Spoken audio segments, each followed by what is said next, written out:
June of 2020, I got COVID. It was kind of early on, and it affected me in.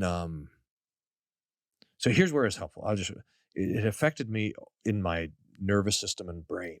Mm-hmm. So I know a couple weeks of a super high fever. I didn't really lose taste and all that. It was kind of atypical case, but super high fever for a couple of weeks.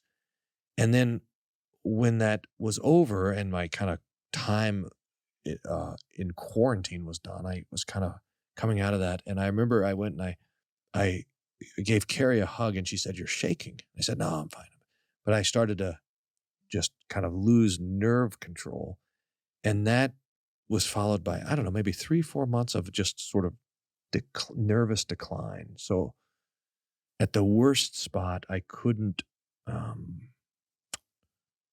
walk straight. Mm-hmm. It was kind of funny. We were talking about it the other day when we were going to the mail. I couldn't make it to our mailbox. I just would get worn out. And she said, you would just walk wherever you looked. So like if I looked this way, I would like walk this way or this way.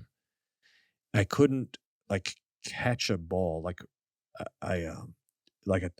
my sons, I was trying to just toss a tennis ball and I couldn't catch it. I just lost nervous control. And it also affected my mind so that I stuttered and I could hardly finish sentences. I would get stuck on F's and S's. Mm-hmm. I couldn't write, both because I couldn't like control my hand to write, but I just couldn't like remember the next letter. Mm-hmm. So every morning I would get up and I would get a card and I would try to write my name. Mm-hmm. And I'd try to figure out what day it was. And I couldn't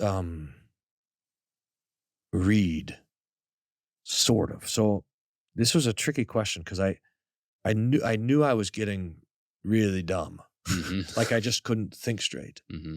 But I realized I couldn't think straight. I was trying to figure out how dumb I was.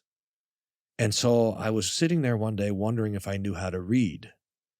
And I knew I used to know how to read. And I was trying to figure out how to know if I know how to read. So I pulled a book off the shelf. I think it was a C.S. Lewis book, like on miracles or something.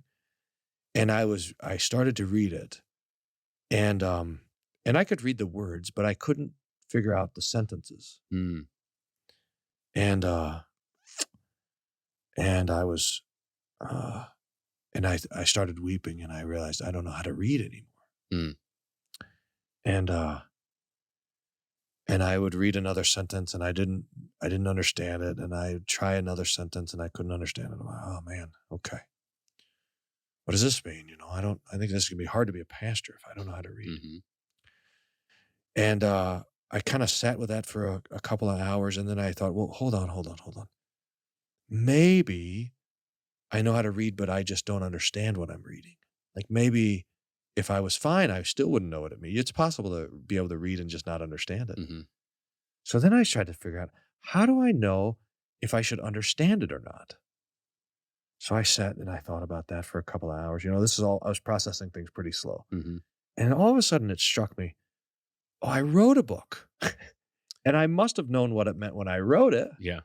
So if I read my own book, then I can tell if I know how to read or not. Mm-hmm. Oh. So I pulled down the book that I had written about Luther's, and Take They Our Life, Martin Luther's Theology of the Martyrs. And I started reading it and I read a sentence and I wept because I knew what it meant. Mm. And then I read the next sentence and I wept because I didn't know what it meant. Mm. And it was like right in there. So I don't know, maybe I was like first grade reading level. Mm-hmm. Carrie says she thinks I dropped down to preschool. I think I only ever dropped down to like second grade, but anyway, maybe I was advanced preschool. Depends on what decade of schooling you're talking about. That's right. But so this was kind of all lost. Mm-hmm. I couldn't talk. I could talk, but my sentences would stop. I mean, I couldn't finish sentences. I couldn't really articulate what I was thinking. Like I suppose, like I had a stroke. So I couldn't use my body. I couldn't use my mind. I couldn't use my mouth. My temperature was all wacky. It was really kind of weird because I couldn't articulate what was wrong with me, but I can now. I realized that I was really hot, but I would be shivering like I was cold, or I was freezing cold and I'd be drenched in sweat. Like my regulation of my body temperature. So the only way I could get comfortable was to sit in the sun in the backyard, and I would sit in the sun and just cook, and Carrie would come after 20 minutes and take me inside, and then I would sneak out the window to get outside again, and I was sitting there in the sun, and I had to face the fact that I was useless. Like I couldn't do anything. I couldn't be a pastor. I certainly couldn't be an author or a teacher. I could barely be a husband, and I couldn't really be a dad. Just there. I couldn't love or serve in any way. And it was just gone. This was all gone. And I think 3 things happened at that moment. One was the gospel which I always had preached now came to me. To the one who does not work, but believes on him who justifies the ungodly, his faith is accounted as righteousness. In other words, I'd always preached that salvation was by God's grace, but I could also always do something. Like I could always work, but now this was all gone. It was taken away from me. And so it had to be salvation by grace. This is how it occurred to me in the moment. I was mourning, but I just was thinking this: I can't love. I can't love. I can't love. And I'm like, what does that mean about who I am? Like everything's gone. I can't love. And I think then the Holy Spirit gave this gift to say to me, you are loved. And now my whole life and everything that I am is not my loving, but my being loved. You are loved. And this was the sermon that was echoing in my own mind. Bryan, you are loved by Jesus.